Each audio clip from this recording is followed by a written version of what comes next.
Hi, I'm Sanjay Bhatia. Welcome everyone. Good afternoon, good evening, good morning, based on where you are. We look forward to talking with you on this webinar. And good morning, good afternoon, good evening likewise as well. My name is Dan Teichman and I work for Sanjay. Glad to be here. I'm Dwight Morse. I'm Dan's colleague working for Sanjay on the enterprise edge devices from Ribbon. All right, guys, thank you very much for those intros. Before we get started, I wanted to point out the Ask a Question box. It's on the bottom right side of your screen. If you don't see it, you should see a question mark on the right side of your screen. Just click that and it will expand open the Ask a Question bar. So we'd love to hear from you today. As we go through the material, please do ask us your questions. We would love to hear from you and answer those for you. Also, there should be a PDF icon also on that right side. You can click that and get a few assets that we have for you. I think we have a couple of white papers, a brochure, and a solution brief for you to take a look at. So please take advantage of those. I'll be back towards the end to do a little Q&A, but for now I'm going to toss things back towards Sanjay, who will get us started. All right, Sanjay. Okay, thank you so much. Next slide, Dwight.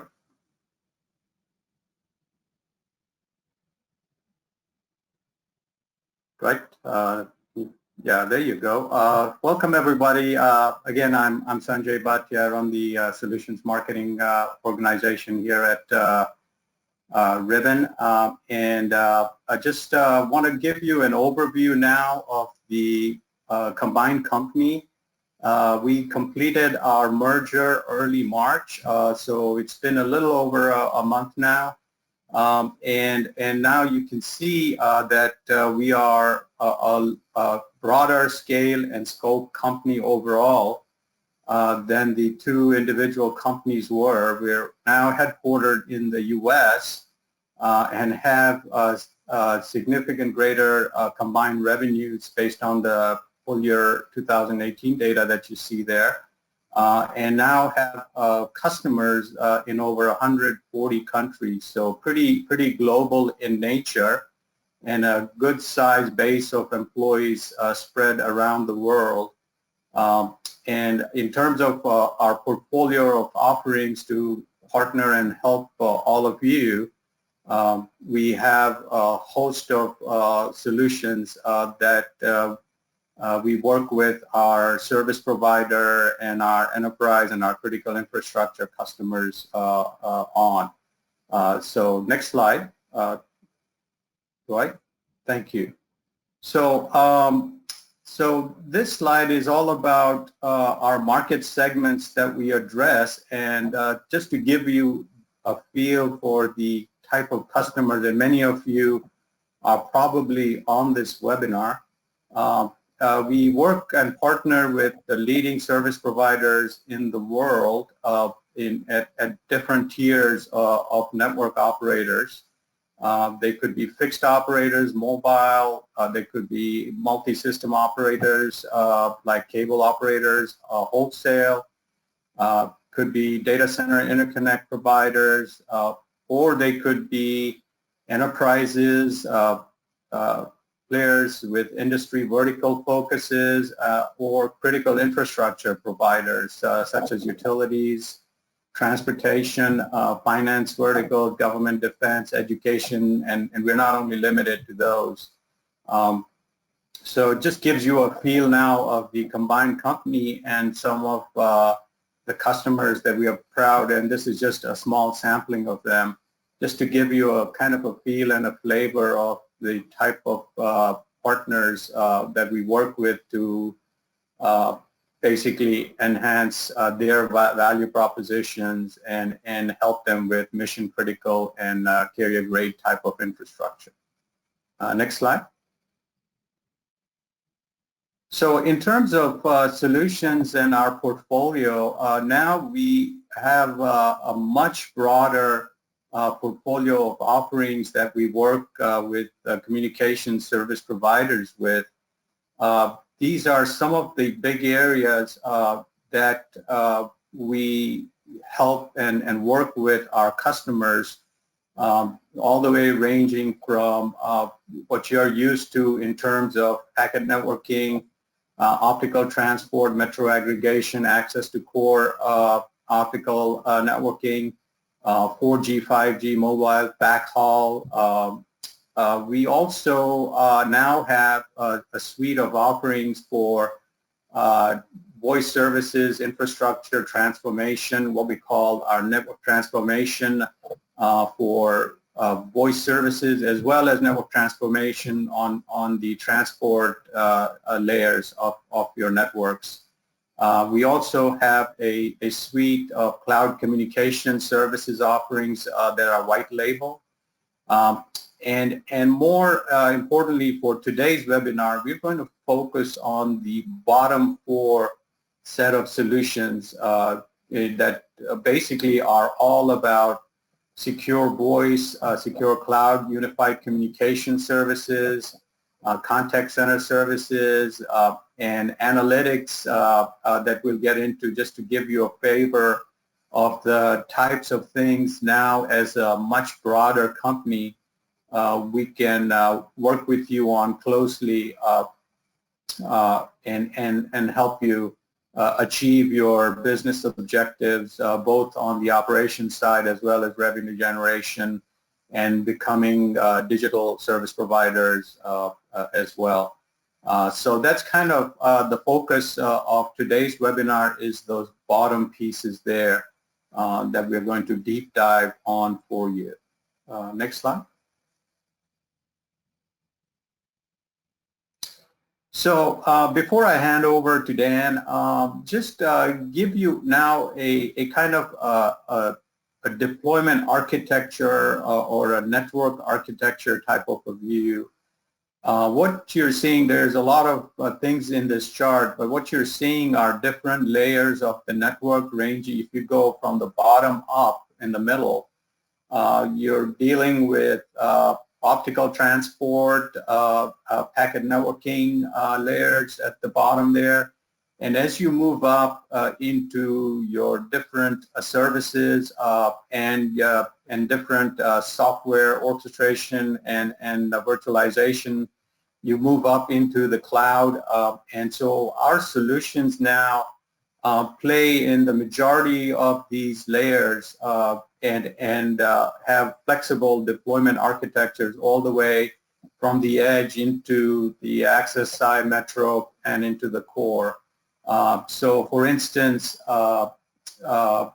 we have solutions that play in and run in the public cloud. So that could be a Microsoft Azure environment. It could be an Amazon Web Services environment. And we're going to get deeper into all of this for you in this webinar. And then we have solutions that can be run also on inside the network core in private cloud environments like with NFV and SDN or software-defined networking. Our analytics solutions also run in some of these environments here. And then certainly moving forward, the edge is playing a more and more important role with services, new services being rolled out by many different service providers for 5G. The MSOs are moving out towards the edge to reduce latencies and provide services much closer to the consumers of the service, and that would be businesses and consumers. So moving things out into distributed edge clouds.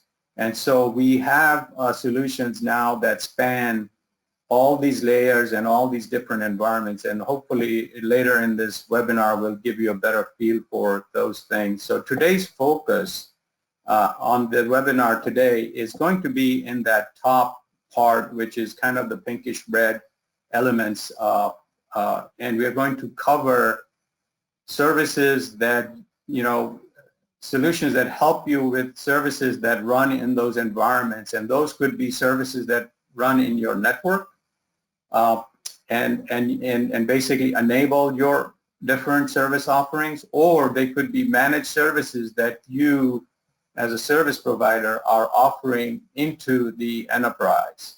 And so we're going to give you a flavor of all of that and show you now what type of elements we bring to the table for service providers such as yourselves to help you now across a broad range of solutions, or more so, even more so than the optical and packet layer solutions that you're familiar with already.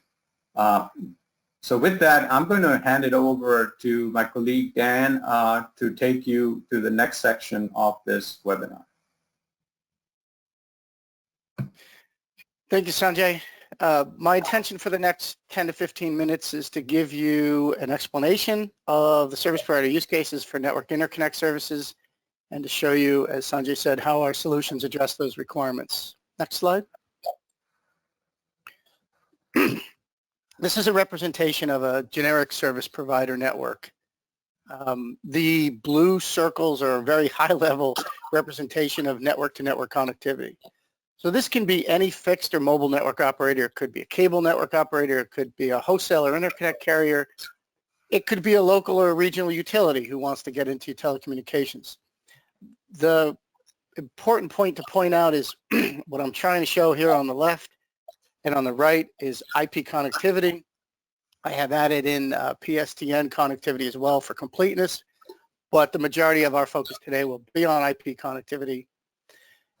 As Sanjay said, we're talking at the services level, so we're going to talk about voice service traffic that's carried over these interfaces that, again, originates and terminates in any number of consumer business devices or locations. So what's shown on the bottom part of this particular slide represents an enterprise domain, which is another reason or part of our focus today, but this could be any mobile subscriber environment, and you'll see that in one of my service examples. Next slide. So let's talk a little bit more detail about these network interconnection points and what goes there. So Sanjay mentioned some of our products. In particular, we're talking about session border controllers here. And I'm going to focus specifically on why that's important. So what does a session border controller do? It provides, first and foremost, security and protocol interworking for voice over IP for both the signaling and the media. So just consider every call that gets made, there's signaling and actual bearer paths with the voice packets that has to go across a network boundary. The SBC is the point of demarcation for all that traffic.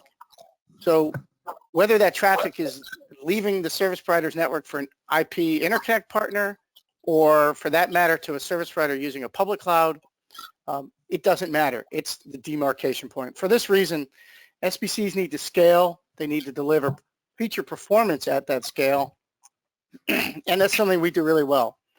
For example, we have a large tier 1 service provider who in the aggregate is easily supporting tens of thousands of calls per second, all of which are running through our session border controllers. So therefore, they are critical to service delivery for these VoIP services, and more importantly, for the interconnection of those VoIP services. So as a market leader, we've got products that can be deployed in the core networks as appliances, in private clouds, on virtual machines, or as Sanjay had mentioned, as virtual network functions, and in fact on public clouds as well.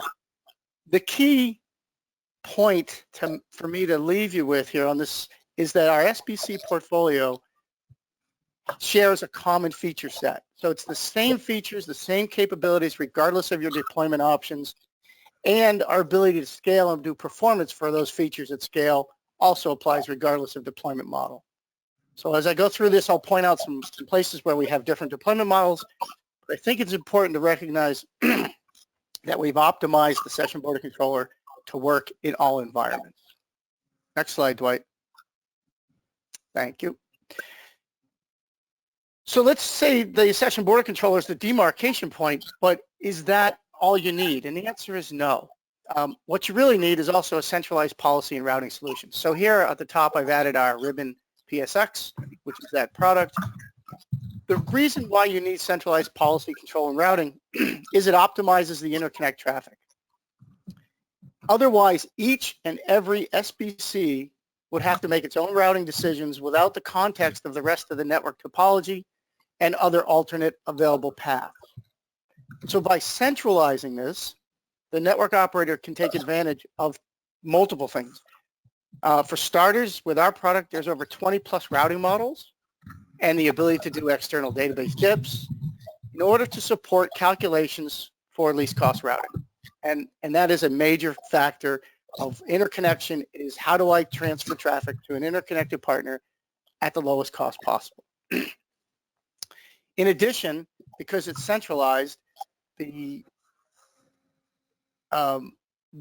configuration and routing management becomes significantly more efficient because you don't have to provision routing tables at every session border controller. So when the PSX makes routing decisions, it sends that route selection information to the right session border controller to route the call across the right trunk group for the interconnection. And like the SBC that I just mentioned, that central policy and routing solution needs to scale and perform all of its features at scale.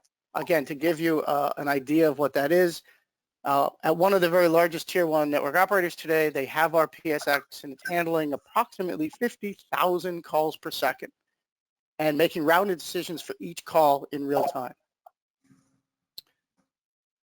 Same thing again as the SBC. The product's been designed to work in multiple environments, core networks, private clouds, as a VNF and a virtual network function, on public clouds, and it again has to scale and provide its feature set at scale. Again, if this sounds repetitive, it's because we're very focused on delivering products and capabilities that the very largest service providers need and meet their requirements, and yet we also provide products that will scale down for smaller operators. Next slide. Okay, I've now added a third ribbon solution, analytics, here at the top next to the PSX. I have some more slides on analytics at the end. I'll give you a total picture there. But for this particular application, for Network Interconnect, I want to point out that by combining our ribbon analytics applications with the PSX, we can now deliver quality of service-based routing. That's a value-add differentiator on top of least cost routing that I just discussed. So how does this work and why is it important? So the session border controller that sees the traffic going through it will send network and trunk group key performance indicators as well as call detail record information to our analytics solution. Analytics, based on data normalization, aggregation, and the actual assessment of the data it sees, will send quality of service metrics on different trunk groups, different paths, to the PSX for inclusion in routing decisions. Then the PSX is able to make an optimal route selection for a call based on both the least cost route available and the best QoS path, so the customer experience is as good as possible.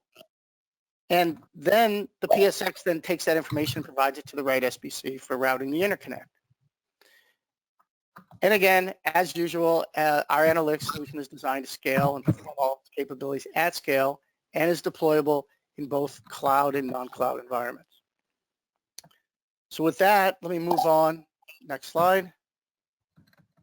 And slightly shift here and talk about a different example. Here we're going to focus on a use case for a wholesale service provider whose business is built on providing network interconnections between network operators. So in a mobile domain, this might be an IPX provider. In a non-mobile domain, we have multiple service providers who are simply in the business of providing connectivity both nationally and internationally. Their goal is to quickly and efficiently provide traffic where needed on a global basis at the best possible cost and highest quality. We have a couple service provider customers, wholesale service provider customers, who were looking to expand their service offerings to new regions. And I've shown here on the top left how they placed their session border controllers from us on public clouds as the best way to secure and interwork their expanded service coverage. So they wanted to expand their coverage. They needed it to be secure and all the protocol interworking and everything else to work, just like they did in their own regions. But they looked at the choices of how to expand and they said, building out my own data center is too expensive, takes too much time. Putting equipment into co-location spaces is possible, but still costs more than I want. How do I go ahead and as quickly as possible ramp up? And the answer was to use a public cloud provider who had global coverage, who can give them the exact same results without any capital expense. And in fact, it now turns things into a trackable monthly operating expense for them based on their traffic volumes and how much compute resources they need in the public cloud. So I want to give you actually a real world example here. This same model works not only internationally, or in this case where they were expanding, but it actually works within regions as well. Here in the US, we have a fairly large Interconnect partner, customer. And at the end of March, they contacted us. And through the end of March and into April, due to the rapidly changing network traffic from COVID-19 and the stay-at-home restrictions, this actually happened. They actually looked at their options. They said, how can we help them? And they rapidly turned up session border controllers in Amazon's cloud for immediate expanded capacity. So they had a specific need. It was rapid. It was a requirement we could fulfill. We fulfilled it.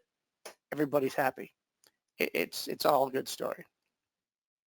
Next slide, please, Dwight. All right. I'm going to give you this last service example before I turn it over to Dwight. In this case, it is for a tier 1 network operator for their VOLTE IMS network. And as I said before, that generic diagram I was using could be for a mobile operator. So in this case, you see on the bottom 4G phones, and in fact, even the 3G phone that could be out there for interworking purposes are still there. This is our solution, our session border controllers and our policy routing server deployed in their mobile network, supporting 100% of their VoLTE interconnect traffic, going out to fixed network peers as well as to mobile peers on an IMS basis. So this is their IMS core network supporting VoLTE, handing off traffic. In addition, what's shown on the left of this top part of the picture is we're actually also supporting traffic being handed off into their fixed network as well. So I've used a different icon than I did before because this represents multiple SBCs deployed as virtual network functions to scale up to the tier 1 level of requirements. To give you an indication of this scale, this deployment is handling approximately 2.5 million concurrent sessions on the SBCs, and the PSXs are handling over 20,000 calls per second for routing decisions. So I wanted to just give you a range of examples. We are a market leader in this space for network interconnect, whether it's cloud-based, whether it's non-cloud-based. It's something we do really well and we're pretty proud of. So with that, Dwight, I'll turn it back over to you to cover the network access service examples.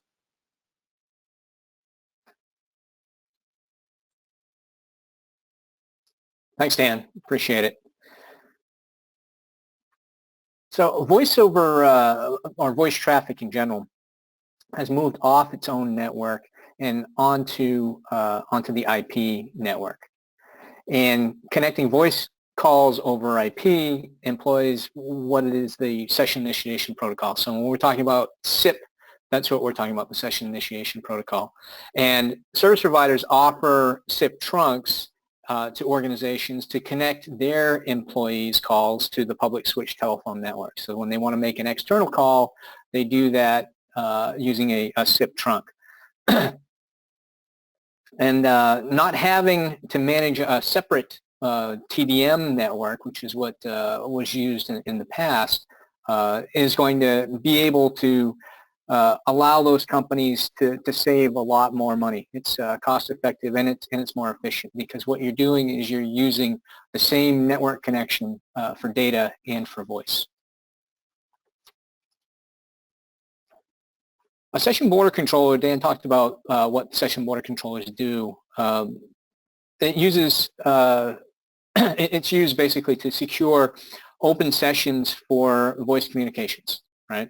It connects various elements in the voice network to establish sessions and encrypts the media over the network. That way you don't have to worry about people listening in on phone calls and being able to intercept any information. So in this diagram, the SBC is found in the service provider network. This could be an appliance, which consists of both the hardware and the software that's needed to make the connections, or it could be a virtual SBC. And a virtual SBC is just software that can be run on commercial off-the-shelf hardware. So if people wanted to have their own data center with their own blades in their data center, they could run this on their own hardware, and that way they feel more comfortable a lot of times using things that they're familiar with. The connection from the enterprises is purely IP. We're talking about that. So it doesn't, the network connection for data and for voice, as we said before, is the same. And then once it gets up to the SBC is what connects the calls. And so once it's on that service provider network, the call can be routed through its network connections to the final destination. You can see what Dan had talked about with the interconnects. No matter where that call needs to be routed to, that SBC is able to route that call so that the connection and the call can be made. Now, another way of providing voice connectivity is by having SBCs on the customer premises. So you can see here in this diagram, we've got EdgeMark and SBC. EdgeMark is one of our signature SBCs that we have from Ribbon, and those are all on the customer premises. The parts the ports on the backs of these appliances on premises are going to enable the enterprises to connect their legacy voice network elements, such as analog phones and fax machines, to voice over IP. You can see that in the diagram as well. So you can have an analog phone, maybe it's in your elevator, maybe it's in the parking lot, but that connects over copper wire. That connects to the back of the device, and then that device can convert that to SIP and up through the service provider network. EdgeView is another thing that you'll see here. It's a management application that's used to monitor and configure EdgeMark SBCs from a central location. Zero-touch provisioning makes it possible for service providers to ship the devices out to customers where they can pull down configurations without the need for any local expertise. So in essence, you're sending out the device to the customer. The customer then plugs it into their internet connection to their WAN.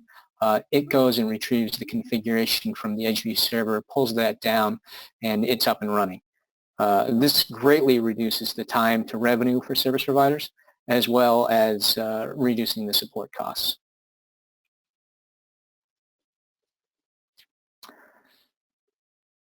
Once SIP trunks are set up, other services can be provided over the top of the SIP trunks.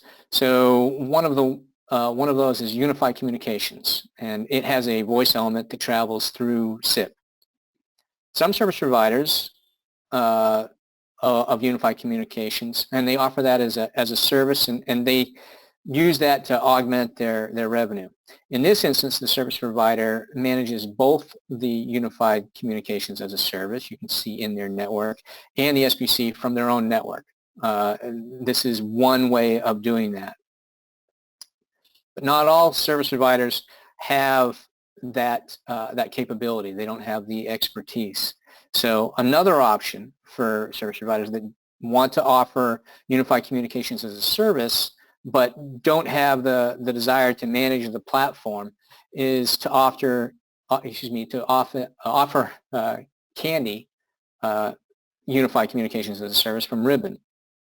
Kandy can be white labeled such that the enterprises believe that the service provider originates from the service provider. They have no idea that the service provider is actually outsourcing the unified communications as a service to Ribbon through its Kandy service. So you can see here in this diagram that Kandy is being offered over the top. As far as the people on the bottom are concerned, they have no idea where Kandy is originating from, and in fact, the service provider like we said, can put their own label on that so that it looks like it's unified communications from their own company.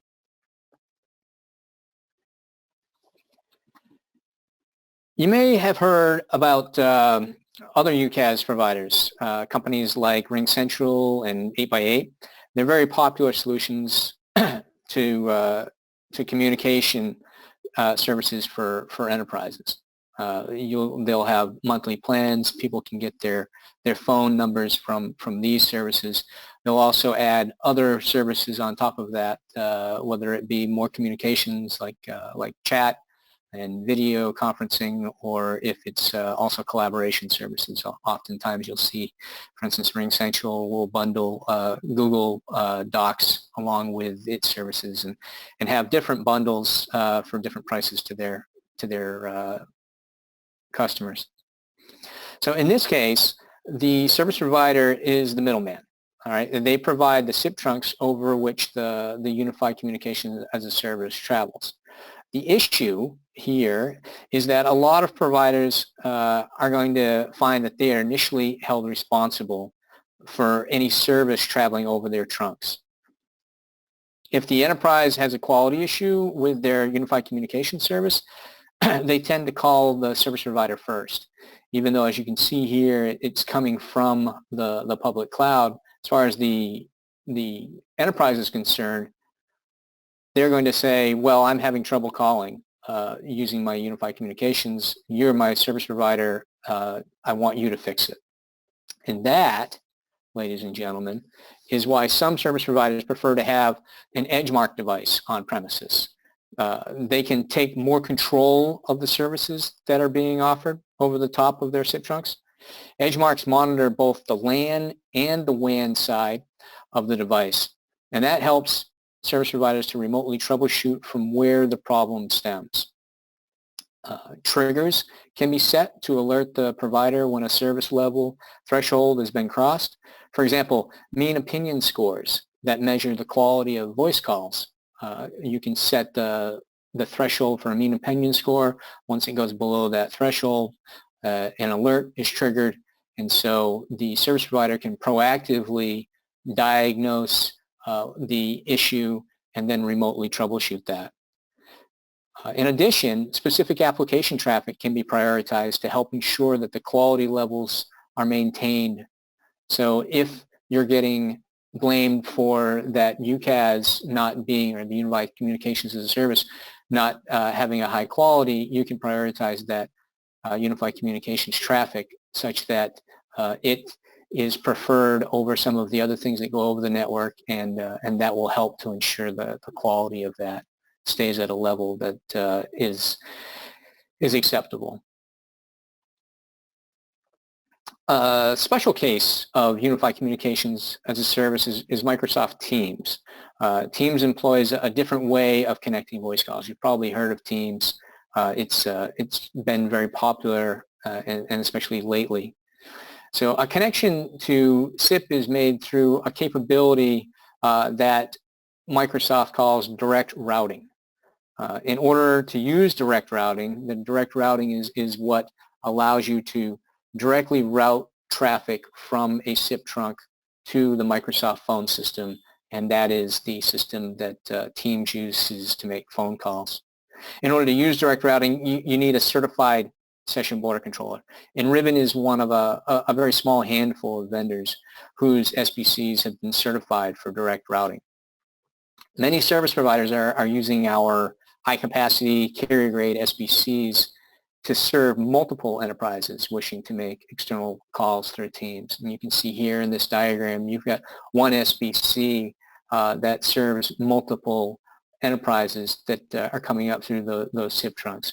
So you can have you can split the capacity for SIP sessions across multiple organizations.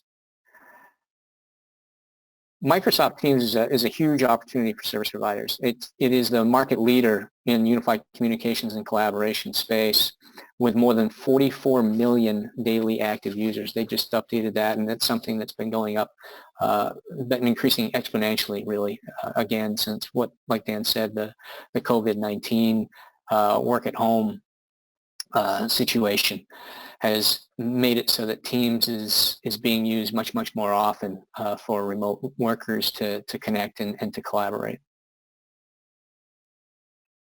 With that, Dan, I'll send it back over to you so you can go over our portfolio. Thank you, Dwight. Now let me, well, go to the next slide then, please. Okay. Sanjay's mentioned it. I've mentioned it. Dwight's mentioned it. We'll bring this back together, hopefully with a couple diagrams that are easy to understand. We have a comprehensive cloud to core to edge portfolio with proven deployments.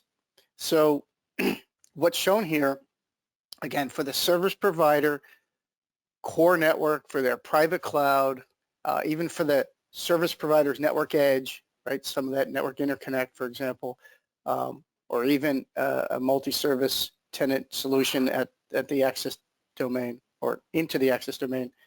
We have a portfolio of solutions that are either deployed in the network, hardware-based, right? We have appliances that are 2U and 5U sized, running up to 150,000 concurrent sessions capacity on the largest ones.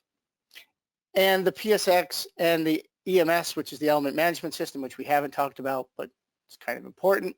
All of those are deployed within a service provider's network. However, they don't have to be deployed in a service provider's network, in a data center. They can be put up in a public cloud. They can be put into a private cloud. In this particular case, for the service provider in their private cloud, right, we're talking about the SBC and the PSX, the software-only editions, which run on virtual machines or as virtual network functions, the element management system, which again runs the same as on a virtual machine or as a virtual network function, and what we haven't talked about, which is the Ribbon VNF Manager. So that is a product responsible for lifecycle management of virtual network functions. So all of these can be deployed along with our analytics solutions that can be deployed up in the cloud environment as well in their private cloud, all of which collectively, as we've said in some of these examples, right, provide service capabilities for both network interconnection as well as for network access, and provide the applications that we've talked about across the bottom of the slide. Next slide. So, Dwight, can you go to the next slide, please?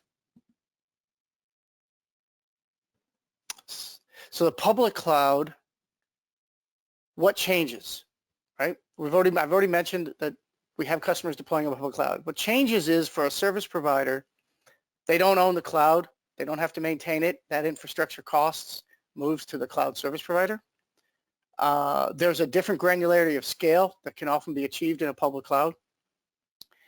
And while a element management function may still be deployed, lifecycle management, configuration, and automation tools are done using public cloud products, not Ribbon products. And yet we can deploy as well analytics. The point is we can put these products in I'll rephrase that. Our customers can put these products in a public cloud, deliver the same service capabilities just from a public cloud. What doesn't change is the application layer. The SBC, the PSX, the EMS, for all the functions they do, and the analytics are identical. Regardless of where you deploy it, the product works the same.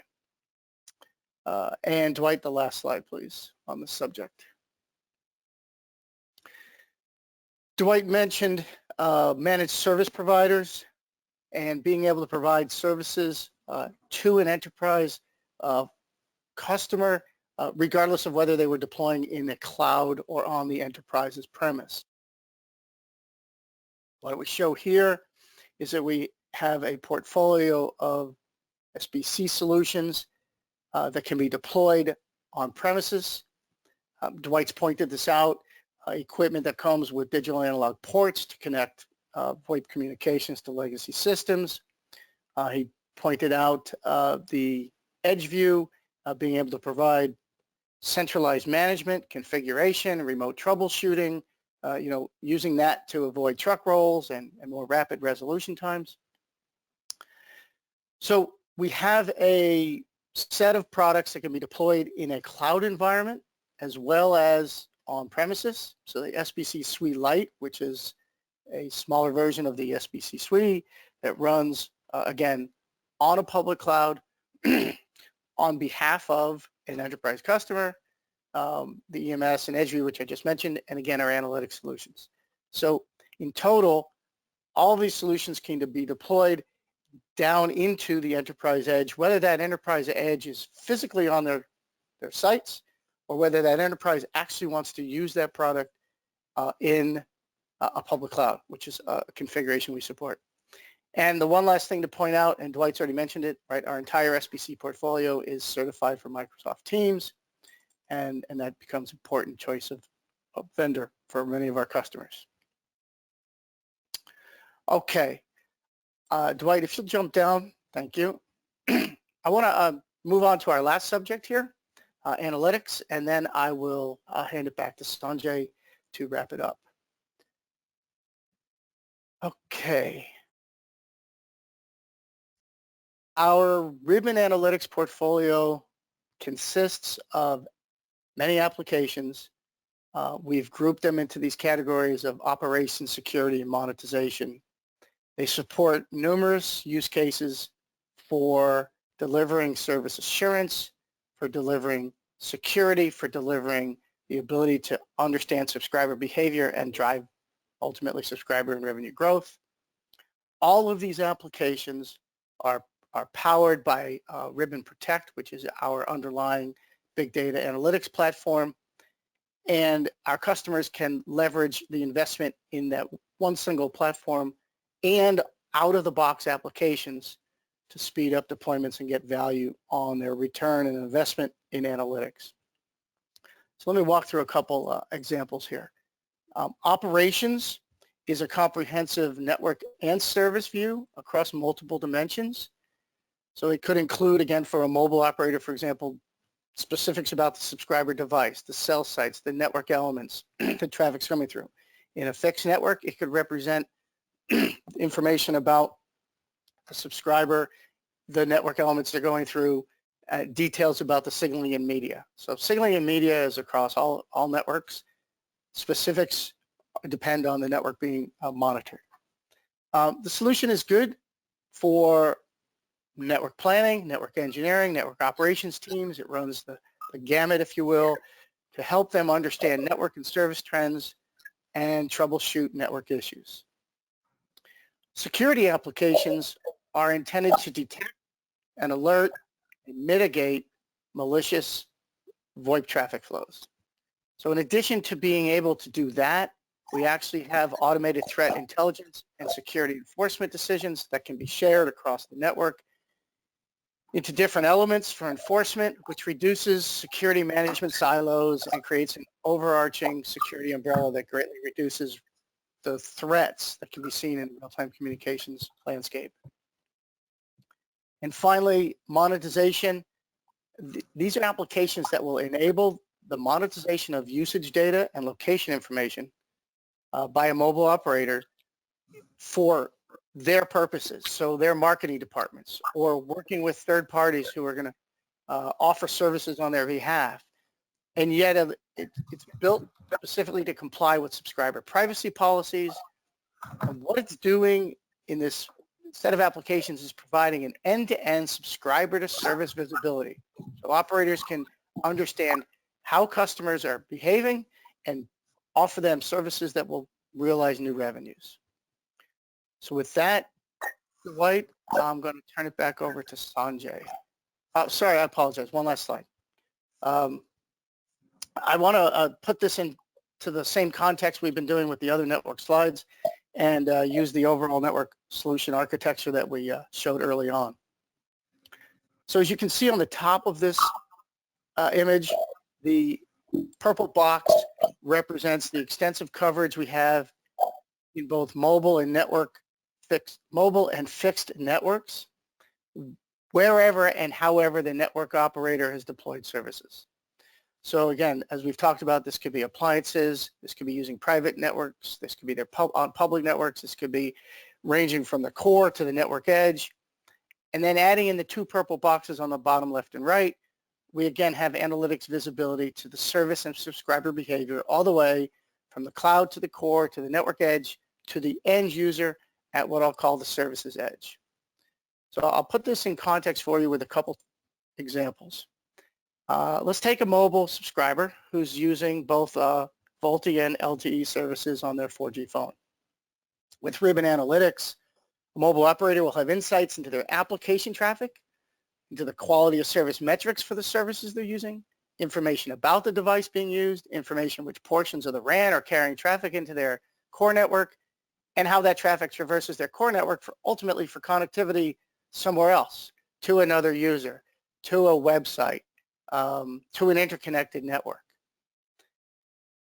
This analytics gives the ability to understand and provide operations and service assurance, and as I said, complement that with monetization and customer care to reduce customer churn and increase revenue upsell. A very different example, equally valid with our analytics solution, might be a fixed operator who's selling a SIP trunking service to a medium-sized enterprise. So one of the examples Dwight talked about earlier. In this case, I'm going to say, unfortunately, an enterprise IP's PBX has been hacked and it's been compromised, and someone's using it to make a 10 times increase in calls over what would be normal outbound traffic patterns, and all of this new traffic is going to international sites. With our fraud protection applications, part of our security portfolio, this type of event can be detected and, more importantly, based on policy rules, shut down, thereby mitigating a significant monetary loss for that enterprise. Again, it's two simple examples, but the breadth of the portfolio covers a very wide area, and it's something that many of our customers are beginning to adopt to add value to their implementation for services. Now with that, I'll turn it back over to Sanjay to conclude this. Thank you so much, Dan. So guys, there's been some great questions on the chat window, so we really appreciate your engagement. I just want to kind of summarize what you just heard. Clearly, we zoomed into some very specific areas in terms of voice and unified communications and contact center solutions with session security, SBCs, etc. But we have an analytics as well, but we have a much broader portfolio that our customers trust us with in terms of providing mission critical carrier grade type of solutions. We have a long history in working with some very, very large and middle tiers as well as smaller operators and helping them out for their fixed mobile wholesale services and business services, voice services, and now with ECI, of course, optical transport, packet networking, software-defined networking, NFV. So you can kind of get a view now of what this combined company looks like. It certainly now has a much broader scope and scale to bring to you, which would be even better for you, so that we can actually help you with your business in terms of how we support you, how we provide offerings to you, and how do we partner with you to help you with your business. So with that, next chart. So we have some upcoming webinars. Just wanted you all to be aware of that. We are all available offline. Going on to the next chart. This is our contact information, so please feel free to ping us further. I know there's some questions that we couldn't get into the chat, so we will Be glad to respond to those. And if you have additional questions, please feel free to engage us. This webinar has been recorded, and the recording will also be available on the link that was shown on the previous slide. And we really appreciate your time, and please stay safe. We're in very interesting times, and hopefully everybody's doing well. With that, I thank you for attending, and we look forward to seeing you on our next webinar. Thank you, Sanjay. We do have a couple minutes left, and thought we might cover a couple of the questions that came through, maybe answer a couple of those verbally. So one of those questions, Sanjay, Dan, Dwight, feel free to answer. Can you elaborate on the scale of your SBC NFV offering? Sure, I can take that. There we go. Now I'm showing. Our NFV solutions and all of the VNFs actually that we've talked about here have been designed and built to scale to meet the largest tier 1 service provider requirements. So the example I gave earlier, the multi-IMS solution, again, that is one of the top mobile operators in the world. And we are delivering our capabilities at the level they require. One of the things that we have done, and truly I will say it's ribbon innovation, is to ensure that the kind of performance you can get with virtual SBCs, in this case I'll just start there, can match what can be done in appliances on a virtual basis, which ultimately is a much more effective deployment model because it allows dynamic scaling up and down. It allows the ability to only utilize resources when I need them, and it allows things like licenses to be shared across an entire network as virtual instances are turned up and turned down, as opposed to each individual appliance has a set of limited licenses and a set of hardware. The other thing that I did not talk about today, for network interconnection especially, there's transcoding. Not every network and every call in every network is using the same codecs when you digitize the voice, or packetize the voice perhaps is a better way to put it. And we have taken on the challenge of transcoding in our virtual network function solution. And in fact, we are the only provider who can do transcoding in a VNF environment using graphical processing units instead of regular CPUs. And that gives us tremendous scale. So we have what we feel is the right scale. And the final piece of that is our VNF manager also is built to scale at tier 1 operator sizes to manage the type of VNFs deployment that will be seen at that level. I hope that helps. Yeah, it does. Thanks, Dan. Appreciate that. We have one other, maybe two other questions we can get to. How far along are businesses on the migration to Teams with Office 365? Dwight, maybe that's one you can take. Yeah, sure. Thanks, Lance. How far are they along the lines of migration? There's an awful lot of enterprises that are going to Microsoft Teams. Microsoft Teams comes with all of the enterprise licenses. It doesn't matter if it's E1, E3, E5, you get Microsoft Teams with that. The thing to remember is that just because everybody has Microsoft Teams doesn't mean that everybody's using Microsoft Teams. However, at the end of March, Microsoft was able to tell us that they had more than 44 million daily active users. And so they have people that are actively using Teams. Teams is much more than just making phone calls or having web conferences, although web conferencing, because of the current pandemic, is something that a lot of people are using Teams for. It doesn't necessarily mean that they're using Teams to make external phone calls. And in fact, that is a market that is really just beginning to grow as service providers begin to provide these direct routing services. So I would say that where we are now, there is an awful lot of people that are using Teams. I think that there is maybe 1/10 of those people that are using Teams are using it to make external phone calls. But what we are seeing is that is growing every day because it makes sense to be able to communicate from one application, whether that communication is simply sharing files or text messages or if it's making phone calls and having video conferences.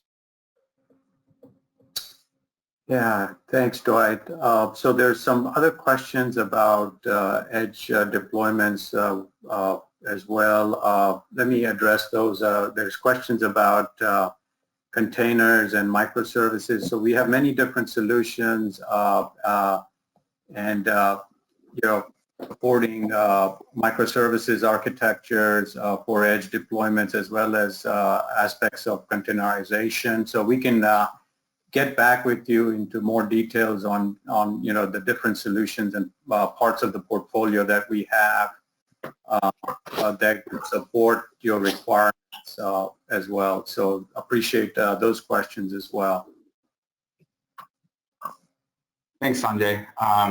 Maybe the last one we can address, because I saw this pop up a couple of times, was a question regarding ribbon branding. And I know you had a slide on it at the very beginning, but maybe just address really quickly the naming that we're going with. And we are indeed Ribbon Communications Inc., but maybe you could just expand on that, Sanjay. Yeah, of course, we are a public company known as Ribbon Communications, formerly Inc. And you saw the ECI branding out there. Obviously, ECI has many customers globally that are very, very much valued, and a lot of those customers and audiences are aware of ECI but may not be aware of it, and vice versa. And so that's why you're seeing both those brands visible to make sure that people recognize that together now we are a single company. And then that's the reason you're seeing the dual branding out there, so that people understand that we are now one company that is Ribbon Communications Inc. as a public company. Great, thanks, Sanjay. All right, so real quickly, Dwight, if you don't mind going back one slide, I want to make sure that people saw those upcoming webinars and that they can subscribe to that YouTube channel. So if you don't mind backing up one slide there. Thanks, Dwight. And as Sanjay mentioned, this was recorded. You'll be getting an email later this afternoon with a link to the replay. Feel free to reach out to any of the contacts you saw on the screen prior. If you haven't grabbed the assets yet, click that document icon to grab those. As always, you can find more information on ribboncommunications.com and get off of us there as well. So with that, I think we'll close things out. Really do appreciate everyone's attention today. Thank you for attending. Sanjay, Dwight, Dan, thank you guys so much for the presentation. And we look forward to seeing you guys on our next webinar. And again, look out for that email later this afternoon. Thank you so much. Thanks, guys. Thank you. Thank you.